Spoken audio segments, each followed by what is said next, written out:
Hello friends, ये question number 1 है जिसका सोल्यूशन आज हम लोग करेंगे। दिया है कि cosec a minus cot a + 1 plus cos a का मान होगा। इसमें 4 ऑप्शन है कि cosec a, b cot a, c cos a, d sin a। इसमें कौन सा ऑप्शन सही रहेगा? तो हम लोग देखेंगे कि cosec a minus cot a 1 plus cos a 1 plus cos है। तो यहां पर इसका मान हमको बताना है क्या होगा। हमें पता है कि cosec a is equal to 1 sin a होता है और cot a का क्या होता है, cot a is equal to cos a upon sin a होता है। ये दो वैल्यूज इसमें रखेंगे तो क्या हो जाएगा, इसमें रखने पर तो 1 sin a minus cos a upon sin a। यहां पर क्या हो जाएगा, 1 प्लस एडिटिस 1 प्लस cos a हो जाएगा। यहां पर बेस मतलब डिनोमिनेटर क्या है, सेम है, यहां भी sin a है यहां भी sin a है, तो क्या हो जाएगा एलसीएम साइन हो जाएगा। तो क्या लिखेंगे, sin a ऊपर क्या हो जाएगा 1 माइनस cos a और ये क्या हो जाएगा 1 प्लस cos a। अब यहां पर देखिए क्या लिखा है, 1 minus cos a 1 plus cos a। ये एक आइडेंटिटीज है कि a square minus B square क्या होता है, A square minus B square क्या होता है, a minus B a plus B होता है। जहां पर हमें ये मिलेगा वहां पर हम a square minus B square लिखेंगे। तो ये क्या हो जाएगा, ये 1 minus cos a 1 plus cos a है, तो ये क्या हो जाएगा 1 का स्क्वायर माइनस cos a का whole square upon sin a। क्या हो जाएगा 1 का स्क्वायर 1 ही हो जाएगा, cos का स्क्वायर cos स्क्वायर a ही होगा upon sin a। 1 minus cos square a एक आइडेंटिटी यूज करेंगे यहाँ पर कि sin square a plus cos square a equal to 1 होता है। तो sin square a equal to 1 minus cos square a हो जाता है। तो ये यहाँ पर है, जहां पर 1 माइनस cos स्क्वायर a है वहां पर हम sin स्क्वायर a रखेंगे। तो क्या हो जाएगा sin square a upon sin a से एक साइन चला जाएगा तो क्या बचेगा sin a। तो ये बचा हमारा sin a। सो ऑप्शन, ये क्वेश्चन नंबर 2 है कि किसी पासे में एक बार फेंका जाता है तो एक विषम संख्या आने की प्रायिकता होगी। देखिए एक पासा है, पासा के 6 नंबर्स होते हैं 1 2 3 4 5 6। तो कुल घटनाएं कौन कौन सी हैं, तो हम लिखेंगे कुल घटनाएं कौन कौन सी हैं हमारे पास, 1 2 3 4 5 और ये 6। ये 1 2 3 4 5 6 यही घटनाएं अगर हम पासे को फेंकेंगे तो यही आ सकता है। जब ये आ सकता है तो ये कुल घटनाएं हैं। कुल कितनी घटनाएं हैं, 6। इसके बाद जो है हमारा कुल घटनाएं, तो विषम संख्या होने की घटना क्या है, विषम संख्या होने की घटना। तो विषम संख्या कौन कौन सी हैं, जो 2 से विभाजित ना हो, जो 2 से डिवाइड ना हो, कौन सी है 1 3 5 1 3 और 5। तो हमको किसकी प्रायिकता बतानी है, विषम संख्या होने की प्रायिकता बतानी है। तो विषम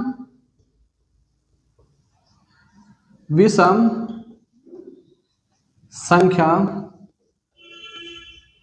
होने की प्रायिकता। तो विषम संख्या होने की प्रायिकता क्या होगी, जो हमारे फेवर में घटना है, मतलब कि 1 3 5 ये हमारे फेवर में है, इनको हम ऊपर रखेंगे। कितनी है 3, तो 3 ऊपर रहेगा। और टोटल घटनाएं कितनी है 6, केवल 6 ही घटनाएं हैं, उनको नीचे रखेंगे। 3 दूना 6, तो कितना आएगा 1/2 हमारा आंसर आ गया। Answer B is correct. तो आंसर हमारा कौन सा है, बी इज करेक्ट। ये क्वेश्चन नंबर 3 है। इसमें निम्नलिखित बारंबारता बंटन का माध्यक वर्ग होगा, ये ज्ञात करना है। इसमें हमको वर्ग अंतराल दिया है और बारंबारता दी है। और 4 ऑप्शंस हैं, देखते हैं कौन सा ऑप्शन हमारा सही होगा। तो वर्ग अंतराल हम लोग इसको लिखेंगे वर्ग अंतराल, वर्ग अंतराल और बारंबारता।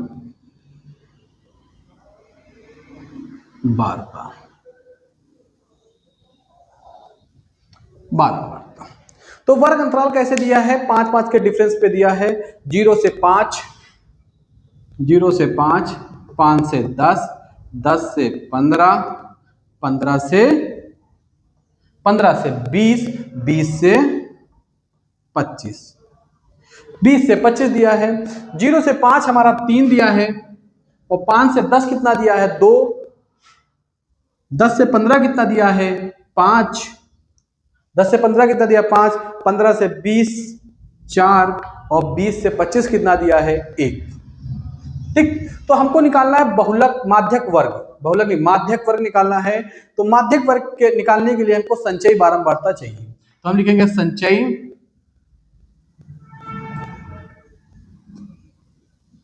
बारंबारता। तो संचयी बारंबारता हम लोग कैसे निकालते हैं ये देखिए। संचयी बारंबारता जैसे ये नंबर है, इसको इसी तरह लिखेंगे, 3 को 3 के बस। अब आगे जब लिखेंगे तो इस 3 में ये आगे वाला 2 जोड़ देंगे, तो 3 और 2 5, फिर 5 और 5 10, 10 और 4 14, 14 और 1 15, तो ये 15 आ गया। तो इसी को हम लोग क्या बोलते हैं, ये टोटल जो है संख्या है n = 15। तो हमारा n = 15 दिया है, तो n/2 निकालेंगे। n/2 कितना हो जाएगा, 15 / 2 = 7.5। तो 7.5, तो हम इस 7.5 को इस संचयी बारंबारता में देखेंगे कि जस्ट 7.5 से बड़ा, बिगर। जैसे यहाँ पर देखेंगे 7.5 से क्या 3 बड़ा है, नहीं। 7.5 से 5 बड़ा है, नहीं। क्या 7.5 से 10 बड़ा है, यस। इस पूरे को हम लोग मार्क कर लेंगे, ये पूरे को हमने मार्क कर लिया। जो ये है ये वर्ग अंतराल है, ये वर्ग अंतराल है, इसी को कहते हैं माध्यक वर्ग या माध्यिका वर्ग। तो माध्यक वर्ग, ठीक। तो ये माध्यक वर्ग आ गया हमारा। तो ऑप्शन कौन सा सही है, 10 से 15, ऑप्शन सी इज करेक्ट। तो आंसर सी इज। ये क्वेश्चन नंबर 4 है, इसमें हमको बहुलक वर्ग निकालना है। वर्ग अंतराल दिया है, बारंबारता उसके करस्पॉन्डिंग दी है, तो बहुलक वर्ग निकालना। बहुलक वर्ग इसे कहते हैं, बहुलक वर्ग उस वर्ग अंतराल को कहते हैं जिसकी बारंबारता सबसे ज्यादा होती है। तो जैसे इसमें हमको देखने को मिल रहा है कि वर्ग अंतराल 0 से 7 बारंबारता 1 है, 7 से 14 12 है, 14 से 21 3 है, 21 से 28 6 है, और 28 से 35 2 है, और 35 से 42 1 है। तो सबसे ज्यादा कौन से वर्ग अंतराल, 7 से 14। 7 से 14 बारंबारता कितनी दी है, 12 दी है। तो ये 7 से 14 वर्ग अंतराल, यही हमारा बहुलक वर्ग है। तो ऑप्शन कौन सा करेक्ट है, ऑप्शन डी इज करेक्ट। तो आंसर डी इज करेक्ट। तो ये क्वेश्चन नंबर 5 है, इसमें एक बच्चे के पास एक ऐसा पासा है जिसके हर एक फेसेस पे क्या ABCDEA निम्नलिखित अक्षर अंकित हैं। तो इस पासे को जब फेंका जाता है तो A के प्राप्त होने की प्रायिकता क्या होगी। जैसे यहाँ पर दिया है, बच्चे के पास जो पासा है, एक फेस उस पे A है, दूसरे पे B है, तीसरे पे C है, चौथे पे D है, और पांचवे पे E है, और छठे पे अगेन A है। तो कह रहा है जब इस पासे को फेंका जाएगा, तो A के प्राप्त होने की प्रायिकता क्या होगी। तो हम लोग लिखेंगे A के प्राप्त होने की प्रायिकता, A के प्राप्त होने की प्रायिकता क्या होगी। A के प्राप्त होने की प्रायिकता हम लोग लिखेंगे कि हमारे पास कुल कितने हैं 6, बट A के प्राप्त हमारे जो फेवर में है कौन से हैं, A वाले। A कितने हैं, 1 2, तो इनको ऊपर रखेंगे। और कुल कितने हैं 6, कितने हैं 6, तो ये इसको नीचे रखेंगे। तो इसको काट देंगे, 2 3 6, 1/3। तो 1/3 हमारा आंसर बी इज करेक्ट। ये क्वेश्चन नंबर 6 है, यदि cot थीटा 8/15 है तो sin थीटा का मान होगा। इसको कैसे सॉल्व करेंगे कि क्वेश्चन नंबर 6 का कि cot थीटा 8/15, तो 8/15 है। तो ये हमको पता है कि cot थीटा होता क्या है, आधार बटे लंब, ये आधार बटे लंब होता है। तो हम एज्यूम कर लेते हैं कि आधार हमारा 8 है, लंब हमारा क्या है 15 है। तो एक समकोण त्रिभुज बनाएंगे, ये हमारा समकोण त्रिभुज है, इसका एंगल थीटा ले लेंगे। अगर ये थीटा है तो ये क्या हो जाएगा, आधार हो जाएगा। मतलब ये जो झुकी हुई ये कर्ण है जिसके साथ थीटा बनाता है उसको आधार कहते हैं, और थीटा के जस्ट सामने क्या होता है, लंब। तो ये आधार कितना दिया है, मान लेते 8, और लंब कितना दिया है 15। तो हमको क्या निकालना पड़ेगा, पहले कर्ण निकालना पड़ेगा। तो हमको पता है कि कर्ण इक्वल टू क्या होता है, कर्ण का स्क्वायर इज इक्वल टू आधार का स्क्वायर प्लस लंब का स्क्वायर। तो आधार कितना दिया है, आधार 8 का स्क्वायर प्लस लंब मतलब 15 का स्क्वायर। तो 8 का स्क्वायर कितना होता है 64 प्लस 15 का 225, इन दोनों को जोड़ देंगे तो हमारा हो जाएगा 289। अच्छा ये कर्ण स्क्वायर है तो क्या रहेगा, कर्ण स्क्वायर इक्वल टू ये 289 किसका स्क्वायर है, 17 का। तो 7 स्क्वायर हमारा क्या कर जाएगा, तो कर्ण कितना आ गया, कर्ण इक्वल टू 17, कर्ण इक्वल टू 17। तो ये कर्ण हमारा ये होता है, तो कर्ण कितना आया 17 आया। हमसे पूछा किसकी वैल्यू है, साइन थीटा। तो साइन थीटा इक्वल टू कितना हो जाएगा, साइन थीटा इक्वल टू होता है लंब बटे कर्ण। तो लंब बटे कर्ण, तो साइन थीटा, लंब कितना दिया है, लंब 15 और कर्ण कितना दिया है 17।